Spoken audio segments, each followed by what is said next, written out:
Yo, what's up, guys? So in this video, I interview Nickeden. Make sure you guys give this video a thumbs up and enjoy the content. Yo, what's up, guys? What's going on? We got Nickeden here. What's up, brother? What's going on? Oh, nothing much, man. What's going on? Nothing, man. Just chilling. Just excited to have you on here. I know that you've been creating a lot of content on the internet in general, and I see you cranking out some stuff and making it happen, and I love it, man. I love that type of stuff, and thanks, man. I appreciate it. You know, I'm trying to step it up, man. I've been doing all this shit like part-time for the last couple of years, and I'm like, okay, 2021, I really got to crank it into high gear and get it going. Nah, man, it's cool. The cuss words are cool. I get you, man. No, so I don't get to do it on my channel a lot, so I feel like Anthony and Kevin from Merch Empire. You know? Yeah. Nah, I messaged him the other day, Anthony. I told him, I was like, "Hey, man, they miss you over here." And then he's like, "Okay, I'll get on next week, RJ." And I was like, "All right, I'll call you in a bit." So I always have that with him. I call him, and he's always, he's open. He's cool with me, man. So I kind of from the very get-go, from the very start, so from the very jump. So hey, Nick, let's get into the story, brother. Like, how'd you get started with this? What was your first YouTube video? What was your first sale on whatever platform, whatever you're going to introduce to us right now, merch by Amazon, whatever, online business? You know what? So first, I always joke because at this point, I feel like I should be a YouTube legend. Technically, I've had my YouTube channel since 2006. So at the time, I was really heavy into being a full-time artist, being a full-time recording artist. Yeah. And so everything was about funneling through there. So I wasn't thinking about any other business ventures but that. So everything was centered around music. And what ended up happening was I had the YouTube channel, started it, built a slow following. YouTube was way different back in the days. And then I just kind of let it go for a while. Yeah. It obviously wasn't the way it is now. But ironically, the first thing that I ever sold online actually went through Amazon, and it was print on demand. And that was in 2009. So in 2009, I put out a couple of singles, and the digital distributor that I used had an option for customers to be able to purchase the physical copy of your music. And so at the time, they had it partnered with CreateSpace. Okay. Shows how far back it was, right? Yeah. So the first thing, and I'll never forget, it was July of 2009, and it was print on demand through CreateSpace and on Amazon. So it was like completely full circle. Yeah. But and still being in music, I was still like, well, there's got to be another way, because like the life of a musician is very financially struggling at times. So I've been a graphic designer since like I was 18, 19 years old. And I was like, well, okay, I can do certain things like that. And I actually hopped on Zazzle and Cafe Press. I did a t-shirt design for a friend of mine who was a DJ, and it didn't really go well because neither one of us knew what we were doing. But it was still like, okay, that's a cool little concept. Maybe one day I'll revisit it. And so fast forward like a couple of years later, my wife and we started a marketing agency, and that took off. Like that was the first 6-figure business that I'd actually built. So we were just like, okay, well, this is it. Like at that point, I put down music. I was like, look, let's just concentrate on building this up. The problem is it's a service-based business. And with service-based businesses, particularly in the fourth quarter, your business is down, right? So, and the way when you have like RFPs and things of that nature, you can literally be working on a contract for a year straight, 6 months to a year straight before they actually pull the trigger, and then you still got a net 30 before you even get a deposit. So I mean, like fourth quarter was like financially strapped. Like it's like, okay, well shit, I got to go out and get a job or something. Like I have to do something. And I'll never forget, we used to do this thing called First Sunday with her family, where we would go out every first Sunday and get together with members of the family that we didn't regularly talk with. And we were at this spot in Atlanta, and I was looking on my phone, and this Facebook ad for Shopify came up, and it was just this quick little drag and drop. It's this easy to do, and I was like, I did that back in the day. Yeah. I wonder if I could do that again, But at that point, again, fourth quarter, it's like I'm looking at these numbers on Shopify. Do I really want to make this type of commitment now? I'm married with a kid at this point. Think about having another kid. And so I started looking for free services that I could do, and I ran across Teespring. Yep. I had no idea Teespring's organic traffic was terrible at the time. So, I knew I had to drive traffic, and I was like, okay. I started digging into it a little bit more. They had a Facebook group that Teespring actually ran. You could go and you can talk with other creators, talk with employees from Teespring. It was like it was great. So I got like a lot of knowledge, and I started cultivating these small Facebook groups centered around things. Like I did stuff centered around HBCUs. I did stuff centered around pro wrestling. All these different groups that I had, and I just built, and I would just sell. I create the different Teespring storefronts and just sell to them. And I'm like, yo, this is great. Now, what's crazy is this kind of carried me into 2015, and there was I don't think I've ever told this much detail about this story before. Nope. It carried me into 2015. And ironically, thank you, by the way. Thank you, man. Yeah, so these things were selling on the regular. I mean, that was good for, $1,000, couple thousand a month. I had some checks with some commas. I was like, okay, cool. I'm enjoying this, but the bread and butter is still our marketing agency. So we're still cranking that out. And then we got a contract that carried into the fourth quarter of 2015, which was perfect because it was like, this has notoriously been our slowest time. But what I ended up doing was I disconnected from print on demand, like completely. Because I was like, okay, I got this going. We had just had our second child, everything, like we had stuff firing on all cylinders. So it was like, nah, I can't, this is a cool little pet project, but I gotta go with what's cutting the big checks. Yeah. So, long story short, ended up working that. And then 2016, there were a lot of federal regulations that stopped our biggest client. Our biggest client was a tobacco client.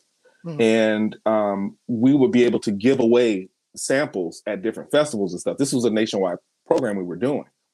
Well, these federal regulations came in the summer of 2016 that we could not give samples away anymore. Yeah. And so we tried to revamp everything, and it was like, okay, well, maybe we can set up a sales program. And then decisions came down from their big bosses. They were like, look, we're just going to kill the program. Like this accounted for about 70% of our income. And it killed the program completely. And it was just like, what do we do now? Yeah. And so I started looking around again, and I still making money, with Teespring. And we decided, okay, well, let's give private label a try. Because I had dibbled and dabbled in FBA before. I had done a little bit of stuff with eBay. It's like, let's give private label a try. Let's go for it. I paid for a course. Course was great, by the way. I paid for a course. We went through the whole thing. We got our products. The problem is we started in August, and anybody who's in private label knows that's the worst time to try to start negotiating the order from China. So needless to say, by the time October came around,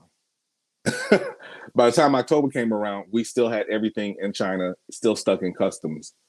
And I'll never forget the email that came because I was working a campaign in Florida, and my wife called me. It was October 10th, 2016. I won't forget that because they sent the email on the date of the deadline. And they were like, basically, because we set it up under a new account, if you are a new seller, a new FBA seller, and you have not created your first shipment by October 10th, the email that they sent on October 10th, you cannot sell during the fourth quarter. And I'm like, I've got about $5 or $6 grand worth of stuff in China right now that's stuck. Eventually it's coming though. So I'm sitting there, and I was in Scott Volker's group. And, I hear these people talking about merch, and somebody posted a video of Chris Green. I had first heard about merch from Glenn when he was on Manny Coates' podcast, but I didn't really think about it then. And then I'm like, okay, well, this sounds like something nice. So I signed up. I didn't realize at the time it was going to take 6 months to get in. So I was like, okay, well, while I'm in the mood, I just started looking up other PLD stuff, tried to ramp up stuff on Teespring, got on Redbubble, had my first print on demand fourth quarter, did decently well. I was like, okay, cool. This is something to kind of get into. And then March of 2017, I got into merch, and it's been going ever since. Oh, man, that's crazy because it's a really good story. And you got a really good story right there. And then also, too, you're very talented. So, I'm trying to figure out right here myself as you're talking to me. I'm thinking dude, you can sing, you're a graphic designer, and I'm just like, okay, that's something unique about you already, right? And then you can design, right? And you can sing and design. So you can create a design and sing at the same time, and no one will touch you. No one will touch you. Like that's what makes no one can. And then it seems like a good person so far. After all these years, I've been knowing you and watching you, stuff like that. I haven't seen you really like when people leave comments and stuff. You see people like kind of like be mean to others, and I never seen you really do that. And I'm not a big fan of that, by the way. You know, some people ask questions sometimes. It doesn't mean you can just go out there and just bash them, right? I'm not a big fan of that at all.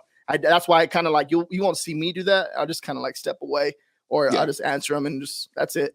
But I never seen you do that. So that's, you know what I mean? There's 3 things right there. So, and then you enjoy, it seems like you're enjoying creating the content and the way you've been doing things. So that's really amazing. So there's something right there, man. I'm just going to tell you that, right? There's something there. You know what it is? I think I take a lot after my uncle who recently passed last year.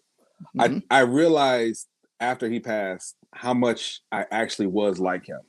He was the same way. You know, like he got out of high school, went into the military, fought in Korea, came back, and he was living in California at the time, and he just tried everything. I got my love of music from him. He was a singer too. So he went out at the time where it was not as easy as it is now to go out and make a song, period. Yeah. He went out and did that. He was a boxer. He was a truck driver. He just tried everything because he was like, look, what do you have to lose? Like, 1, you never know if something's going to hit, but 2, if you have an interest in something, why not try it? Like, I actually trained to be a pro wrestler, like, because it's something that I love. And I was like, let me get out there and try it. Now, the way my kneecaps were set up, it didn't really work out for me, but why not give it a try? I mean, like, what do you have to lose? Yeah. So Stone Cold Steve Austin or The Rock? Ah, man. I got to go Stone Cold. I love The Rock. I love The Rock now. I love The Rock better as an actor.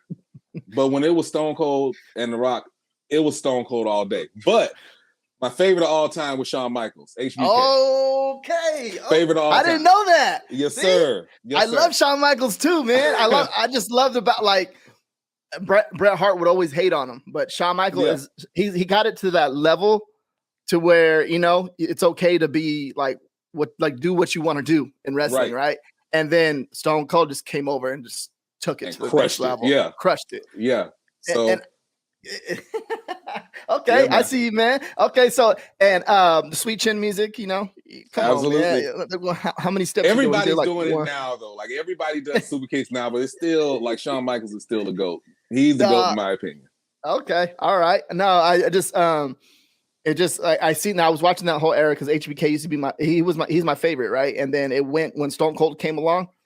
It was like he took it to the level where no one could ever take it to by the marketing and the way he did things and the way he went against the rules, and it just made it so believable, and it just exploded. So yeah, man, that's crazy, man. And then to kind of bring it full circle, think about it. That Austin 316 shirt was one of the top 3 selling shirts of the 90s. Damn. And it was a text-based design. Oh, dropping some knowledge, some fire now, huh? I never knew that. About that. Think about it like this. Austin 316, NWO, which had a little bit of graphic to it, was largely based around the text. And then I Love New York, the I, Heart, and NYC, those are the 3 top selling shirts of the 90s. Dang, I didn't ever even mostly know that. Based around text-based. Yeah. Okay. So sorry, just had to drop that in there. I'm a whole nerd out here, man. Oh no, but that's a perfect segue to actually what you're doing right now and what you're like creating with all this stuff that you're doing with the content, because it's like, you just said it, right? So it doesn't take. It's not that it can be. You can make a top selling design just off of text base, right? Oh yeah. Like when in this really kind of screwed with me for a while. When I went through and just kind of like audited my account and just looked, I was like, realistically, my text-based designs, which hurt my ego a little bit because I am a graphic designer, but my text-based designs are the ones that have been selling the most and the most consistently. And it's just like, well, what do you do? Go with it. So, but yeah. That's crazy, man, because it's like, like you hear some people say like, oh no, you have to be like a graphic designer or t-shirt designer to have a top selling shirt. And you see people say that sometimes. And I'm just like, no, you don't. No, you don't. Like you can literally make a mistake by making a text-based design. Yep. And then later on you understand like, what up? This is an actual design because of the way it's laid out, right? And you don't realize it until you do it because you're messing around and trying to make it all fit together, make it look all cool. And then you make a text-based design and it starts crushing. Like yeah, I do think there's something to typography. Now, it's not just about, I don't want anybody to go out there and just be like, oh, okay, well, and sometimes you can. I had shirts that where it's just a simple line text, you know, but there is something to typography. But I use you as an example all the time. Whenever I'm in speaking in ClubHouse and I'm talking about graphic designers versus doing text-based designs, you know, I tell you, I don't know, because you said it, so I feel it's okay for me to say it. I'm like, RJ sucks as a designer, but he's great with research, you know, so it's not about your personal level of design.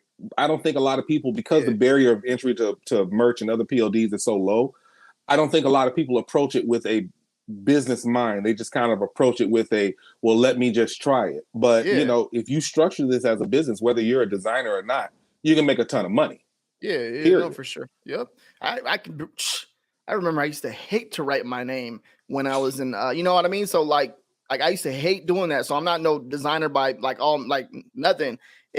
And I have 2 middle names to top it off. So it's taking up the whole page. I was like, man, why did my mom do this to me? You know what I mean? So I was like, so I got 4 names and I had to write it all out. Like, man. So now, yesterday, did you get tiered up yesterday with your Merch by Amazon account? Yeah, I got tiered up to 10K. I finally started taking this thing seriously, man. Yeah, like so I'm at 10K now. Realistically, what's funny is looking at everybody else, because I was at 6K and I was within maybe like 200 sales of 8K. So what was funny was like I was talking with Ryan Raymond in one of our private chats, and he got tiered to 20K. Nice. But he was already tiered to 10K, and I was like, as I'm looking at everybody, it's like all the folks that were tiered to 8K went to 20K. I'm like, are you meaning to tell me 200 sales was the difference between me being 10K versus 20K? But it's okay. Like in my mind, I'm like, it's okay. I'll get there in a month or so. And that's really my mindset on this right now. Okay. As like you're taking it seriously, like, can you elaborate on that a little bit more, please? Like, what do you plan on doing? What's the goal? What's the idea behind taking it seriously, taking it to the next level for you? So I've always taken PLD seriously in terms of a great side income. You know, between working and having my marketing agency, when that kind of folded, and then going and working full time in politics, which I enjoy what I do in my 9 to 5 in my regular career. I actually enjoy that. So merch was always like, merch is the cool little sexy side chick for me. That's always going to come through with a couple of deposits with some commas in them. So I'm like, cool. But then I'm sitting back and I'm thinking about it. I'm like, okay, if I had to just go through an average day, like a Saturday where I don't have to work, what am I going to do on that Saturday that does not include spending time with my family? And it was like, honestly, I'd be researching, I'd be messing around with Over on my phone, I'd be, getting some new fonts. And I'm like, yeah, I really have a lot more of a love for PLD than I give myself credit for. Because in my 20s, like I'm 40, in my 20s, there was a small stretch of time where graphic design was my full-time income, but I hated having clients. Like I really did hate dealing with people. And in that sense, because it some of the stuff they asked will be unrealistic, but I enjoy creating. So I was like, look, I have more of a love than this than I actually really think about. So I'm like, okay, let's step it up then. Let's build it to the point that PLD overall is the full-time income. You know, I've done some consulting gigs where I set up e-commerce stores for other people, including a museum that pays very handsomely. But I'm like, no, in order to replace what I'm making full-time, I need to go into this. So for me, one of the goals this year was like, okay, it needs to be by summer, I need to get up to at least 10K. Well, I hit that goal last night. So now I need to shoot higher for that. So I need to adjust those goals. Yeah. But building up not only the content, building up YouTube, getting back to Redbubble. I completely abandoned Redbubble once I got into merch, which was crazy because Redbubble brought in a good chunk of income for me for a short time. And I just kind of left it by the wayside. So really building that up and honestly digging into my Etsy stores, and I'm launching a new Shopify venture that I'm doing. And I know, and everybody says this anytime I say it, I understand. It's easy for someone to go ahead and set up a Shopify account.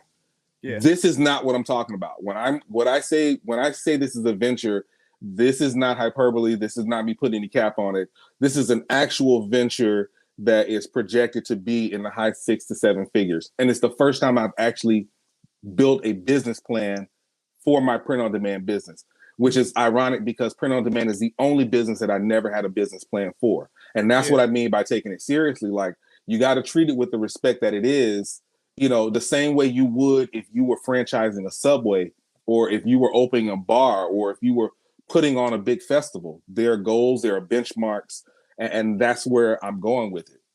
Eventually, I do want to have my own fulfillment center.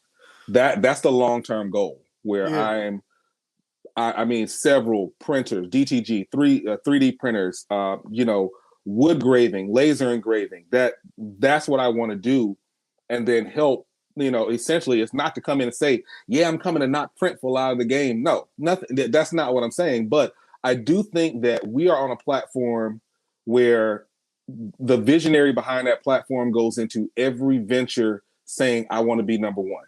You could say you're going to knock out Shirtley out of the game, because they heard a lot of my people when I told them to sign up. And I felt guilty back here, man. On the back end, I was like, "Oh man, yo, let me tell you something. You're going to do that to my and then you're not going to answer him back."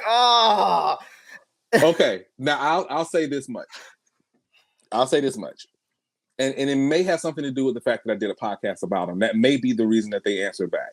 Mm-hmm. I had a similar experience with Shirtley. Last year. I was going to switch all of my Etsy stores over to Shirtley to fulfill them. And so I'm like, okay, well, let me go ahead. I always do the same thing. Let me order a sample. So the same time I did this shirt, Niches Get Rich is a 4554 podcast. I did a 4554 podcast 12 hat. Yeah. And I ordered it through Shirtley. I ordered that hat in September. It's February. That hat has not come yet. Yeah. Right. And I was like, man, what would have happened? Because like Etsy really did well for me in Q4. Yeah. Really did well. Not in terms of the volume, but I sold some higher ticket items. Right. And because of that, where I lacked in the volume, I made up in the profit. Like I had some $95 bags that I was making a $40 profit on. Like it did well. Obviously I couldn't do that under Shirtley. That was under another supplier. But imagine if I would have done that with my shirts going through Shirtley in Q4. Like it's ridiculous. So I reached out to them, but I will say prior to reaching out to them, I did a podcast, and the name of the podcast was Screwed by the title of the episode was Screwed by Shirtley.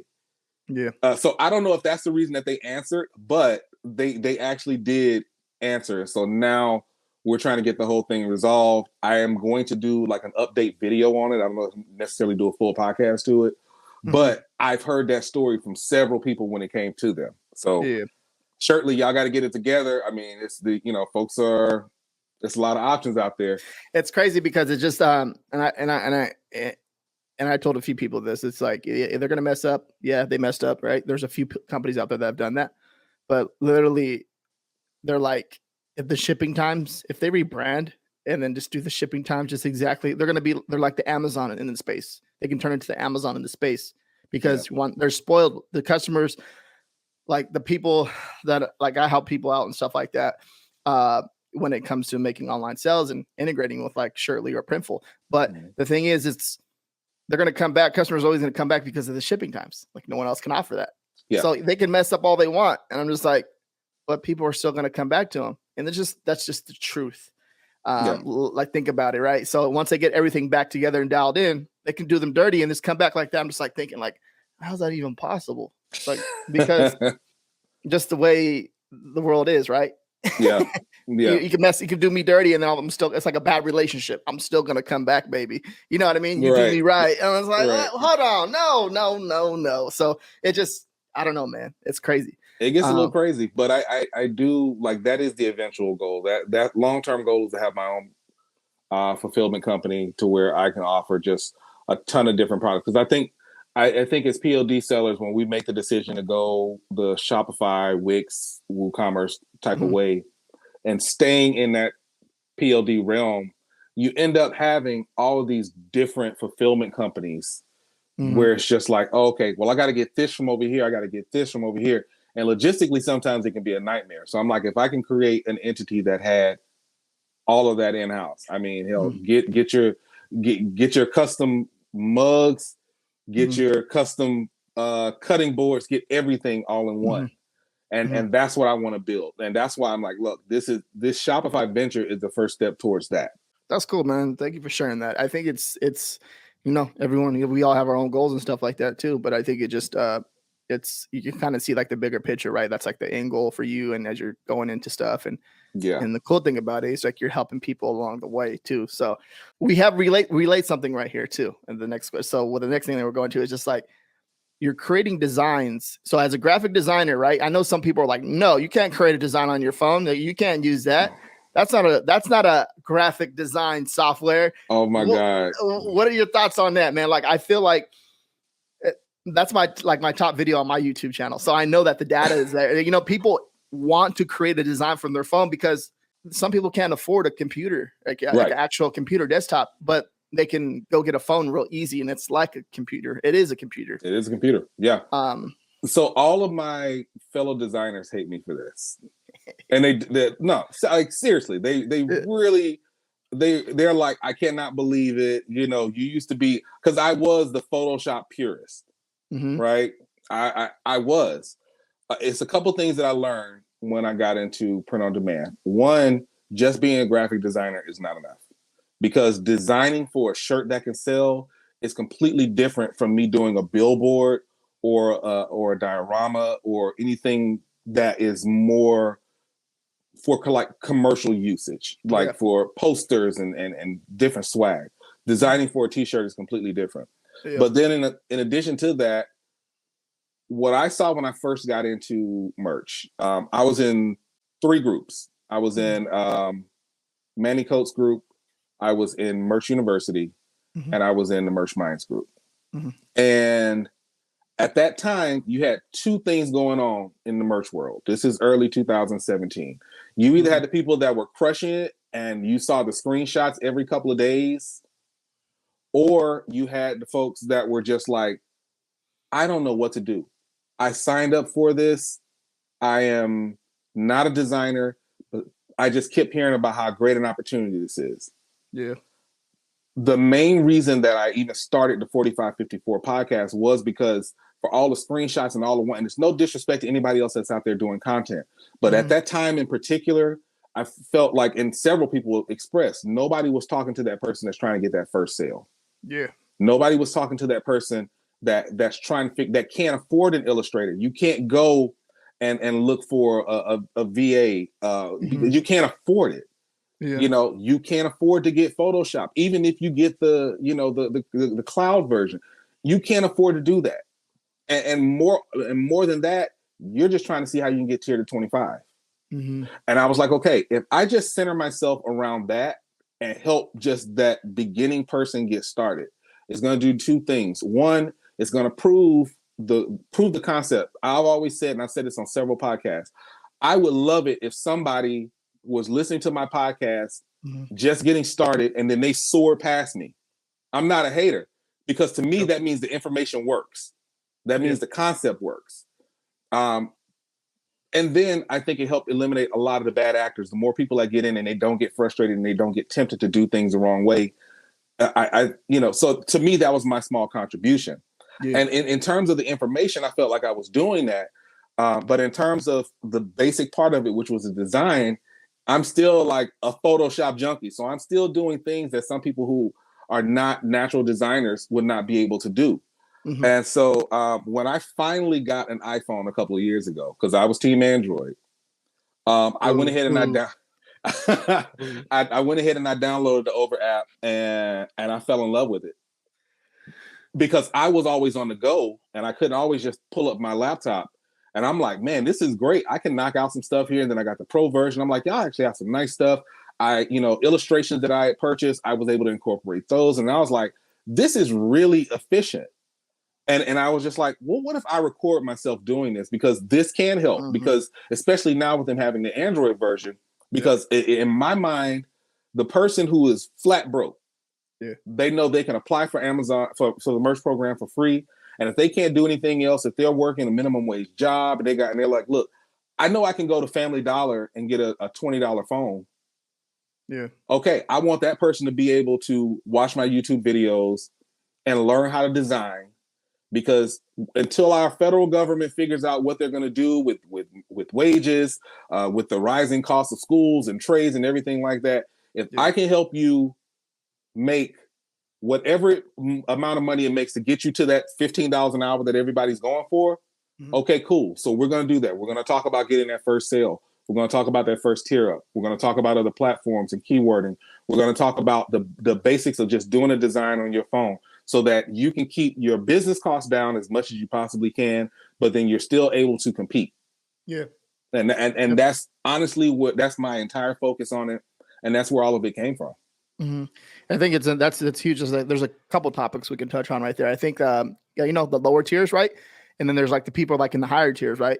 But let's say there's 2 people out of the 100 people. Let's say there's only 5 people that are in the higher tiers, and then the rest are just trying to get out of the tier 10, tier 25, and they can't even do that, and they just give up. And I think that's important because you like literally have to reintroduce yourself every single time. Every single time, yeah. So. And I know you know that because you've been around here longer than me. And I'm barely learning that this year. And I've been only doing it for like 2.5, 3 years. Right. And I'm just like, dude, why am I repeating myself again? I've repeated myself like 10 times. So I know you know that. And I'm just like, oh, okay, this is why though. Like you have to understand it. It's part of like the growth that you start growing and you see stuff and you're like, oh, okay, I see now. It's just because there's more people coming in. There's more new people than the advanced people. That's just the way it's always going to be. That's what life and everything, right? And then when you consider the people that they only know, skip merch by Amazon. The concept of print on demand is so foreign to so many people. Yep. Like people in my everyday life still don't fundamentally understand what it is that I do. Yeah. So when they think a t-shirt business, they're thinking of the Cricut, they're thinking of the heat press vinyl, they're thinking of the minimums with screen printing. And so when I go in and talk about, like, literally, there's 2 things I do, like on ClubHouse. In most rooms that I go in, I introduce myself, who I am, what I do, and then I have to explain almost every time what print on demand is. That's crazy. Now that's cool though, because I don't know if you like, you kind of like understand that it'll be a game changer, right? Because you're doing it every single time. But like for those people that are just barely starting out, right? And I think you touched a few points on that. Like the Over app is like very user friendly to use, and you don't have to like Photoshop can be a little bit intimidating. I'm like, oh no, like I'm just trying to move this over here. How come this popped up? Like, no, stop. How do I move this?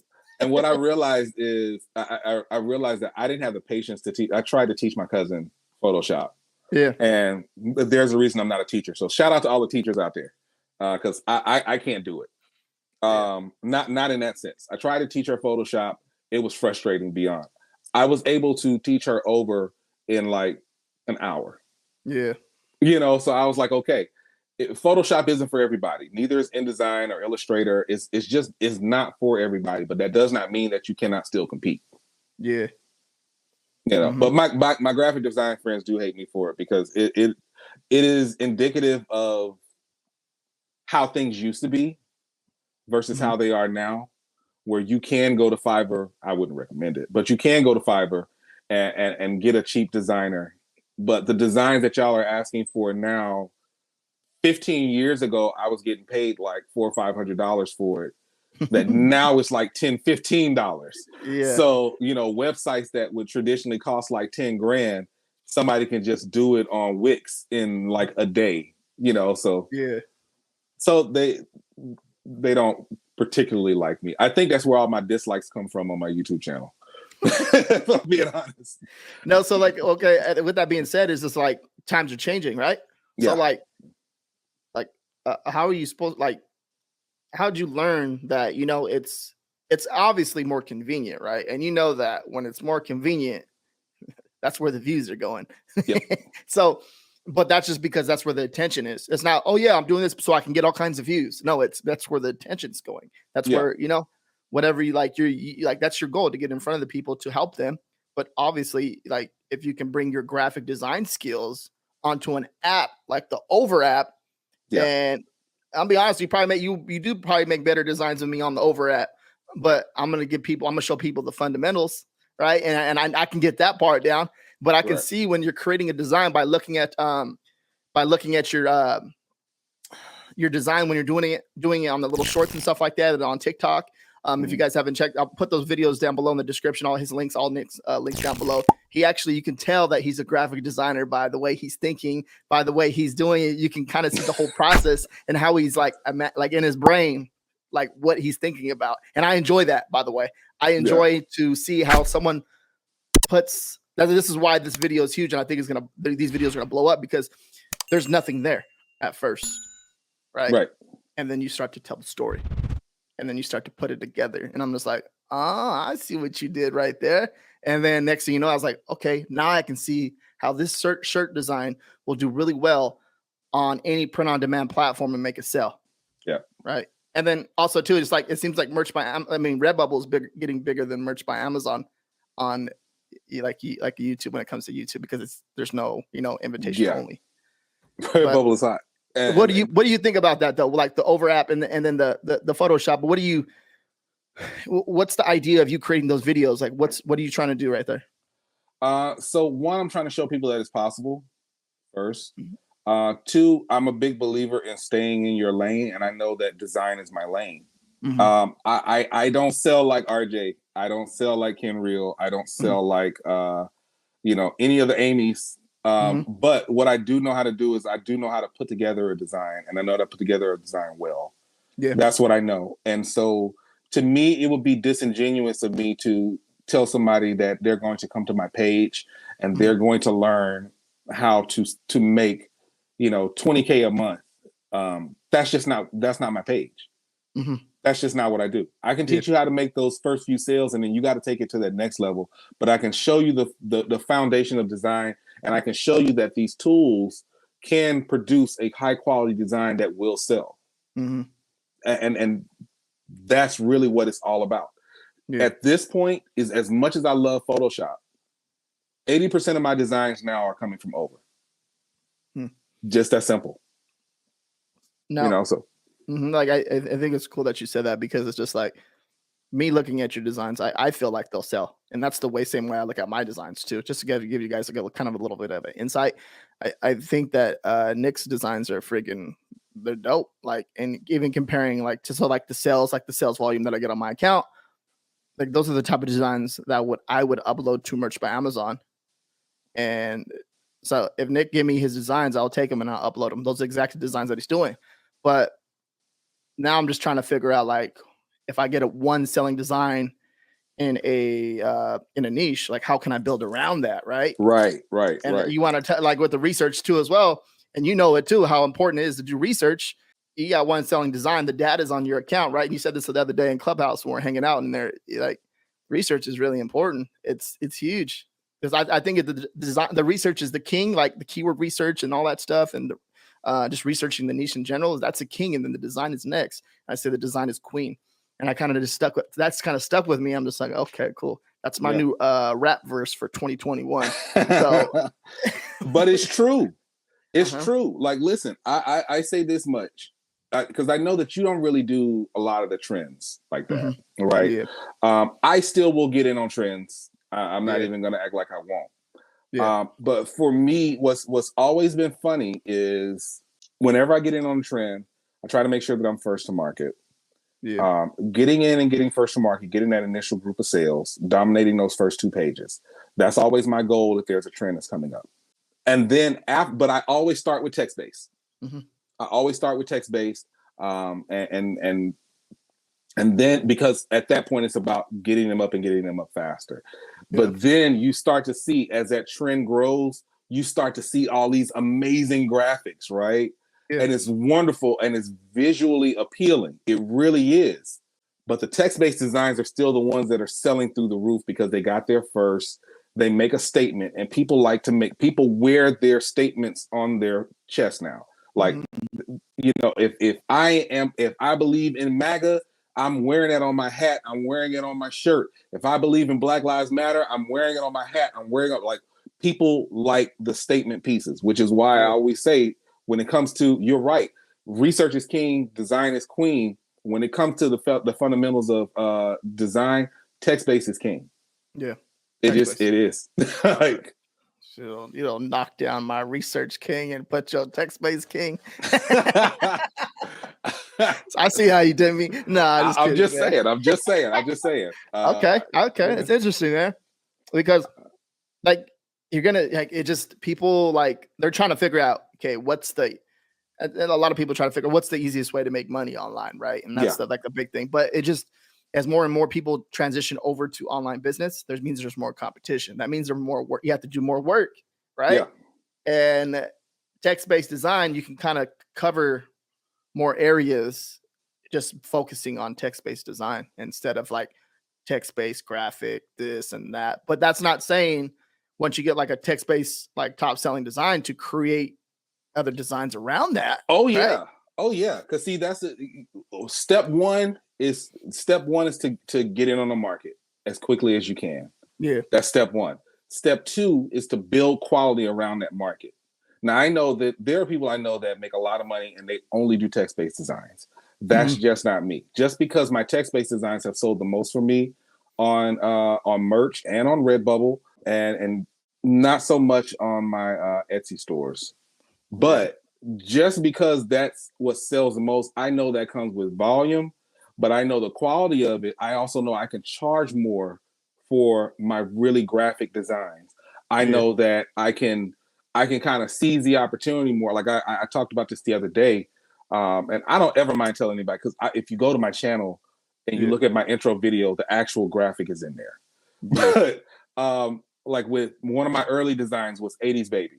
Right. Yeah. Now I could throw it when I first got into it. I did like 2 or 3 shirts that were just text based that said 80s Baby. Okay, cool. Those sold a lot. Well, I say a lot. They sold decently. When I did that graphic for 80s Baby, not only did it end up outselling the text based designs, those text based designs don't sell anymore. That 80s Baby shirt, the graphic design still does. And then because I was able to scale it, and it was 1980 edition, 1981 edition, 1982, and so on and so on. I was able essentially to double down on all of that. And this is the one time because I don't like this term, but this is the one time I'll actually say it. Literally, I was able to 10X it because I was able to double down in there. And in the long term, those have sold more than the initial group sales that I got from those text-based designs. Yeah. So you need both. You got to have quality. You need both. And I know that there are people out there that only stick with text-based, and that's cool. But you're going to continue to have volume, and those assets aren't necessarily going to sell forever. Mm-hmm. Dude, I heard you say that the other day. So I didn't say like the 10X thing on. I think it was on You're on Merch Money. I was like, I can't tell him. I got to figure a way around that. But it's so easy to say, so I say it, you know. But like I was like, you make those shorts. I figure out how to make 100 videos. It doesn't have to be like, I'm not gonna say 10X it. I'm just gonna say, you know, one day make 10 videos, and then the next day make 5, 10, 5, and then take a day off, and then next thing you know, you're gonna have 100. Figure out a way just to get to 100 videos. That's it. And that's honestly too the same thing with that too. Is like if you're making, let's say you're on print on demand, you're making $500 a month. Figure out a way to get it to 1,000. Literally, figure it out. Like the data is in front of you. You're making this sales $500, $100, $200 a month, whatever it is. Like in order for you to get to $1,000 a month, figure it out. You have all that information in front of you. And I think I've done that before too in the past. That's why I bring it up. Is like I overlook it and like, cool, I'm at 100 sales for the day. That's what I'm talking about. And then I'm just like, I'm dancing, but I'm like, no, I got to go in and do the research. I got to go in and do some more research. But see, that's the one thing I've always appreciated about your content was because we can all get to that. It's like, again, if you're a person and you've never been a high seller, and then you see all these screenshots of everybody's last 7 days or what they did for that day, and you start to, have some self-doubt, you may start to get a little jealous. And then when you finally have one of those days, you're just sitting back and you're just like, look at my account. Oh, I can't wait to be in my account to do the ka-ching. I'm like, no, at this point, I need to turn the ka-chings off. I got my volume down now because I need to duplicate this. I need to do this every day. It can't just be the one day. And I think that one of the biggest issues that we have with that is, for so long, we've been told about how passive this income is, but it's never really talks about the upfront work that you have to do. This is not the income, and the residuals that come in can be considered passive, but you got to work. You can't just say, okay, the only designs that I'm going to ever put up are the designs that I put up September 30th, 2015. Yeah. And I'm going to make the same amount of money. One, as we've all been victims of Amazon's algorithm. Anytime they reset, and you got a shirt that's been doing, 20 a day, and all of a sudden it completely disappears. Like, this is an active business, and you have to treat it like an active business and enjoy. To me, it's like if you're selling insurance, right? Yep. You can make money on the people paying the policy for years to come, as long as they have an active policy. But you still have to put business on the books to get it to the point where it becomes passive after that. So while I'm waking up and I know I got X amount of dollars in policies that I'm getting paid out on, I still got to get up and I got to make 100 calls a day so that I can add on to that and build it up, right? It's the same thing with print on demand. It's the same thing with any type of e-commerce. You just have to do the work. Yeah, man. And also, too, just more competition. And dude, there's like, you'll see people just show always like their wins. And I'm just like, dude, but what about the losses? Like, well, where's that at? Like, I want to see the losses, baby. Because like that's where the mistakes, that's where the content, you make the content. That's where the content happens. Because then you're losing, and then you figure out why you're losing, and then you fix it. Yeah. So you fix the problem, right? And this is how people sell stuff to people, because they're here to fix a problem. But if you show it, like you just show it because it happens, it's okay. And then you end up fixing it. And then that turns out to be good content. Yeah. Right? And that's where money's to be made. But also, too, it's not saying that you can't create it on YouTube and share with people. Like, No. It got me thinking about your TikTok video from the other day. And I mean, you did it as a YouTube video too, when you went over your 2020 sales. And I think the big portion of that, that everybody, I'm not gonna say everybody missed, but a lot of people may have missed. They just look at the final number. This is what RJ sold. Okay, cool. That's the goal. But you're not looking at how much he spent in advertising. Yeah. You're not looking at his ACOS. You're not looking at, to me, I'm more interested whenever I go into my advertising account, I'm more interested in the designs that failed. Yeah. Because that to me, it's like buying a research bundle. I'm buying data that shows me, okay, this is where you messed up. This is where you need to. Okay. Like, I can tell you, my biggest mistake in advertising that I made was out the jump. I did all manual ads, and I ended up spending a crap load of money instead of saying, let me try out automatic and let Amazon do what they do and figure out from there what it is that I need to do. So when I do a manual ad, I'm coming in with so much more money. Because in my mind, I'm like, no, these are the keywords I'm looking for. These are the keywords that are going to sell. No, you got to let Amazon do their thing. Yeah. And you got, and okay, well, it's been, I made 1,000 this month, but I had to spend like 600 in advertising. Stop thinking about the 600 that you spend in advertising. Think about the fact that you made $400 profit and you got $600 worth of education. When you start to think about it like that, like, to me, those are the videos, that's the content that I love to see, because I'm like, I don't care about the screenshots. I don't care about that. That's cool and all. That's wonderful. And I'm happy for everybody. I'm proud of everybody. But it's like, there's something that's under there that a lot of people don't see. Yeah. One, people are scared to advertise. Oh man, I don't want to spend. For what? There's so much competition in merch by Amazon right now. If you are not, listen, there are people that are making a lot of money organically, and that's wonderful. I'm not that kind of seller. I need to advertise. Yep. The months that I advertise, I make more money. Period. That's just You know that you've done it before. You've done it before in real life, like not just online business. You've done it in real life. Yeah, You go out to events. I know you do that. You go I out used to to events. sell advertising. I sold radio advertising, Mm-hmm. and again, I know the I would see it all the time. The businesses around the area that would come in and just, oh yeah, well, we're just gonna spread it with word of mouth. Okay, cool. Well, when you're actually ready to have a real launch, you're actually ready to have a real rollout for your business, give me a call. I'll be there waiting for you.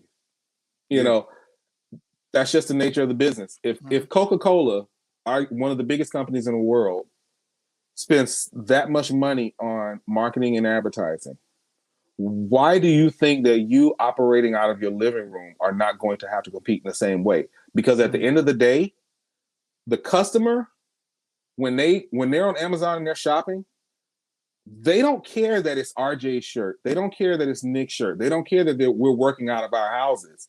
Yeah. They see your shirt and then they see Coca-Cola, WWE, Disney, Nickelodeon.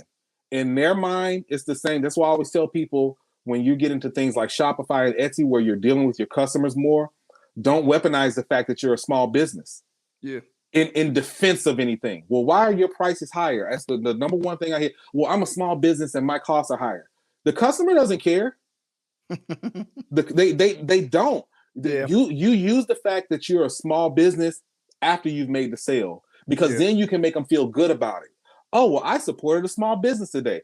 I supported a woman-owned business today. I supported a minority-owned business today. You make them feel good about it afterwards. But up front, they're just like, look, I'm here to buy a product. If you can't compete, maybe you don't need to be doing it. And advertising and marketing your product is a big part of that. Yeah. Yeah.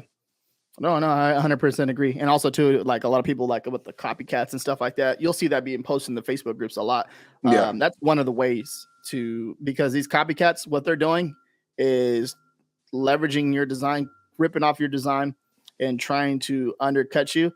But by you spending money on advertisement, you're just going to push them back even more. And think about it that way. And then a lot of people don't understand that, but it's big, right? And you know that. I had a Juneteenth shirt last year. It's been my number one seller every Juneteenth.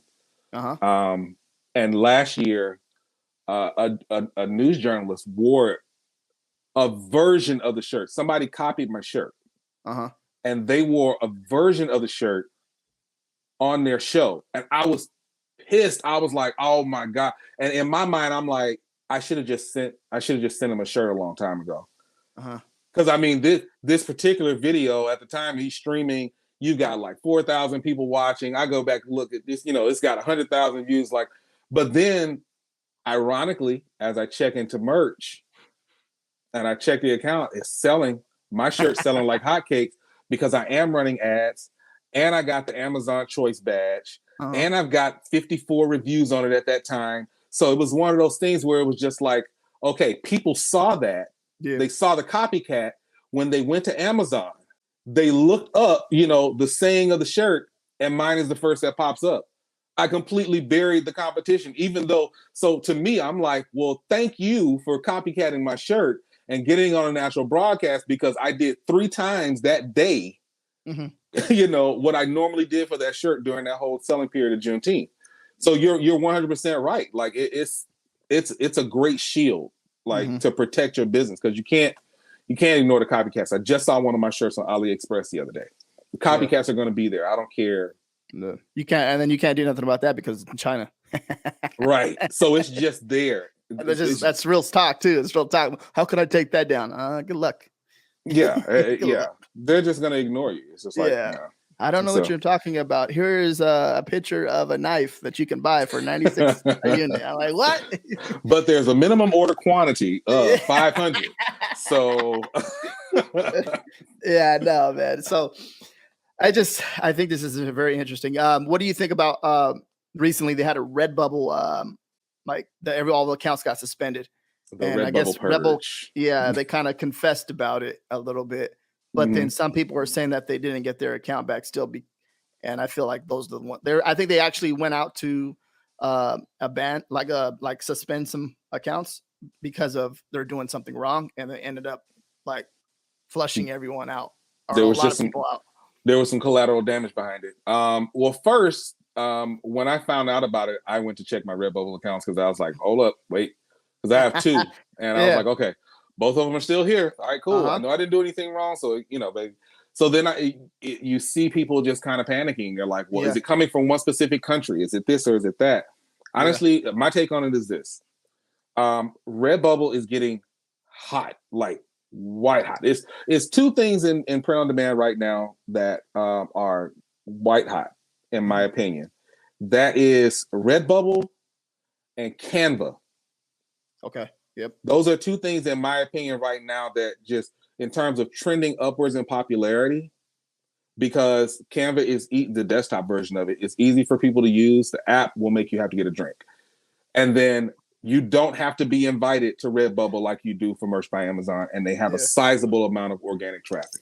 Yeah. So I think as they are getting hotter, I think they're becoming less lax than they were in the past. Mm-hmm. And I think that there were people who were actual collateral damage, and like I said this the other night, we'll see who gets their accounts back. Yeah. Over the next week or two, we'll start to see that. And the folks that are still left out, there's a reason for that. Yeah. I would say if you don't have your account, if you didn't do anything and you still don't have your account back, give it a week or two. I mean, this is some data breaches and things that mess up like that from a tech standpoint. Sometimes that stuff takes a while to get back. Yeah. Give it a week, 2 weeks, but be honest with yourself. It's like, okay, was I toting the line? Was I kind of black hatting things? And if you were, like, it just is what it is. Go to another platform and don't do that crap again. Yeah. Don't go to another platform and do what you did over there to get your account suspended, right? Right. Don't do that. Just don't do repeat that. We got to repeat that right there. It's in a long term, it's not worth it. Yep. Now there are honest mistakes out there. I know I've made them. Mm-hmm. There are like my first year in merch. I had a shirt that said in Old English text, "My reputation is my word." Yeah. And I, for whatever reason, like around end of July, it just started selling. I just got into the 100 tier, and it just started selling out the roof. And I was like, man, people are really serious about their reputations. Like, I had no idea. Turns out that I think in like September or something of that year, Taylor Swift released an album called Reputation, and it was written in Old English text. And I had no idea, because I'm not being funny when I say this, like, I don't listen to Taylor Swift, so don't be lying over there. I have no. I mean, I'll tell you when I'm listening to something. Listen, I'll play some Ariana Grande in a second, but I don't listen to Taylor Swift, so I really and then blame it on the kids, huh? Like, I won't blame it on the kids. Okay. See, I like country music. I'm a huge country music fan. Okay. But I'm like, okay, whatever. So then when I get a notice, and I got to actually notice from Redbubble before I got it from merch, where it was just like, this is a violation of, and then they just go in, and I'm like, yo, her team really just went in and trademarked the word reputation. You got to be kidding me. But it was because it was in Old English text, and it's just the way, and it was just like, okay, I get it from their standpoint though. Yeah. They don't want to be sued. Redbubble, Amazon probably gets more legal letters in a week than most companies get in a year. Yeah. So I get it. And I was like, okay, well, it comes down. So we all make mistakes. But when it's like, okay, yeah, I'm going to put John Cena on. I just saw this maybe like 3 or 4 months ago. I'm going to put John Cena on the shirt. One, why are you putting John Cena on the shirt? One, he's not actively wrestling right now. So it's like, you're just clearly just shooting for the stars. But why would you even do that? That you are purposely trying to get over right then, especially when WWE is a merch partner. It's even dumber. I'm like, and also too, like, since we're on this kind of like topic, like with that new update that they just released about the content policy and stuff like that on Merch by Amazon, it's like that's a good video to actually make, because of people they're reaching out to me. I'm just like, dude, it's like they did it, like they put it in the gray area. They put it themselves in the middle to where, like, you're responsible, but you're not responsible. But if you ban your account, you're responsible. You're responsible. I'm like, wait up, no. So it just, And I see where people get confused, right? And this is not your fault, but like if you feel like you're doing something, right? This is what I always say. If you feel like, because you're playing in their sandbox, but if you feel like it's against the rules, that one design, like I would just take it off, because it's not like my merch account is not worth that one design. That, you know, if you feel like it's attacking somebody, or if it's even just any political, anything to do with like Trump, you know, or anything like that, just take it down. Like, I don't know. There's they left it open to where, but what about my whatever, call it, like my nasty niche or whatever you want to call it. Like a sexual niche, right? Like they left it open to like, okay, now you have to take that down. I'm like, but I don't have it on youth though. Like, is it good or not? I don't know. What's that? I don't know. Look, I remember when merch was like, no politicians. Mm-hmm. I remember when, they went, there were, at first it was cuss words, and it was no cuss words, and it's cuss words again. Then it was, you can do marijuana. Now you can't do marijuana. You just, I remember all of that. But, and I'll say this much, and we should probably take this and make a clip out of it, because, I work primarily in the political space. Yeah. First, read the terms of service. That's the first thing. And most people just don't. They just get right to uploading. But read the terms of service. And understand when it comes to politicians that as an elected official, you can do those types of shirts, but there are some caveats to it. One, you cannot take a shirt off. You cannot take a picture off of Getty Images and throw it on a shirt. You don't own that picture.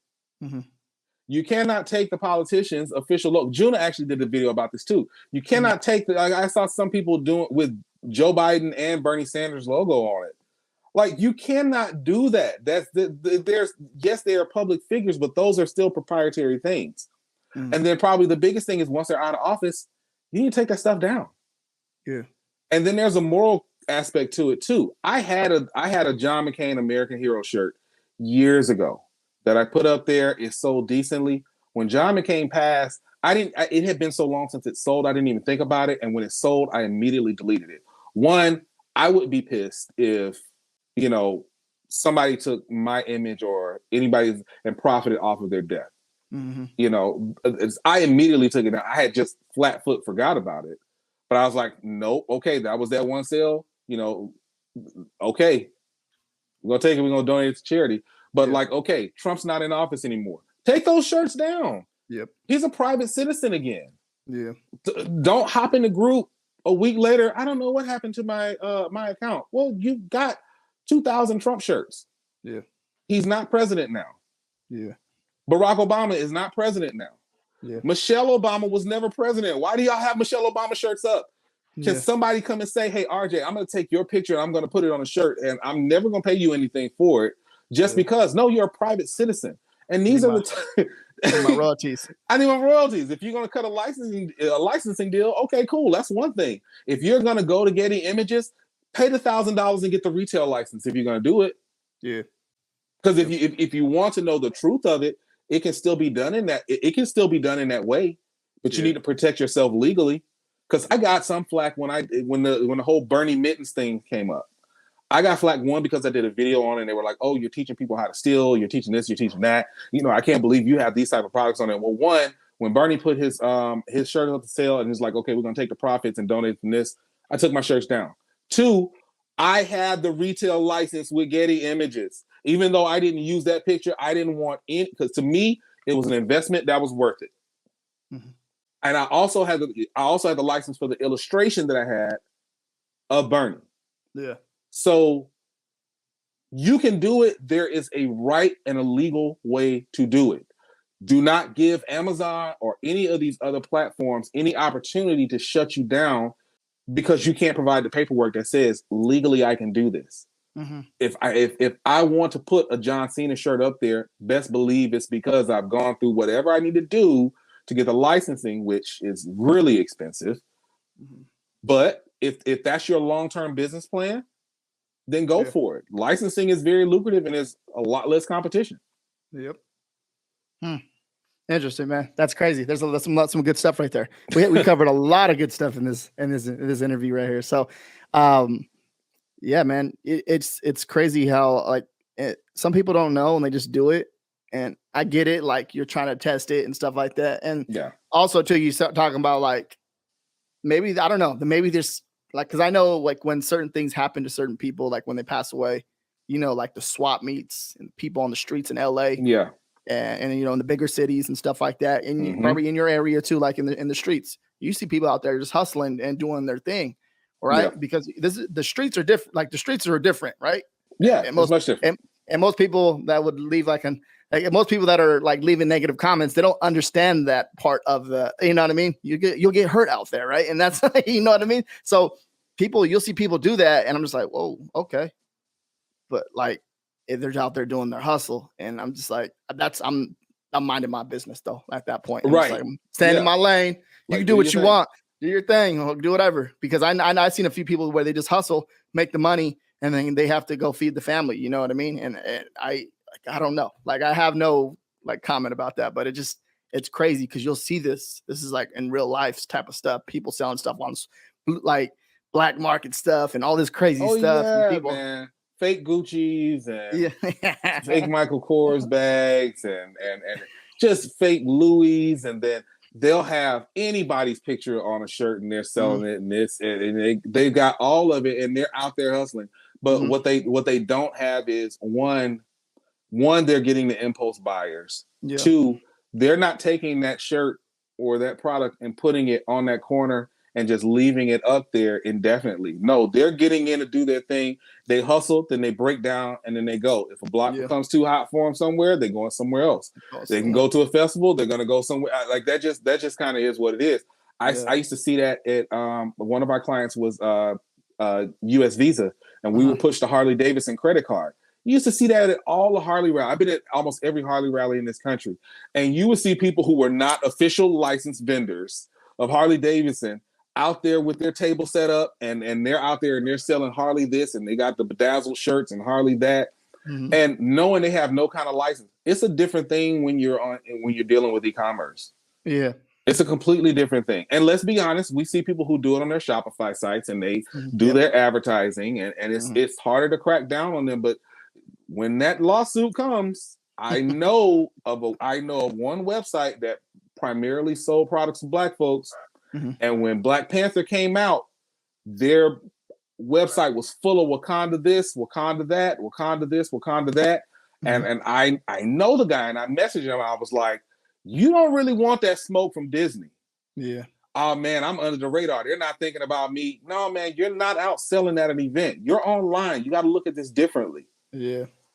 And, man, when the hammer came down, let's just say that website is no longer with us. That's crazy, because also too, it's like you're on, like, say for Shopify, most people are like, oh yeah, I'm safe over there, I could do whatever I want.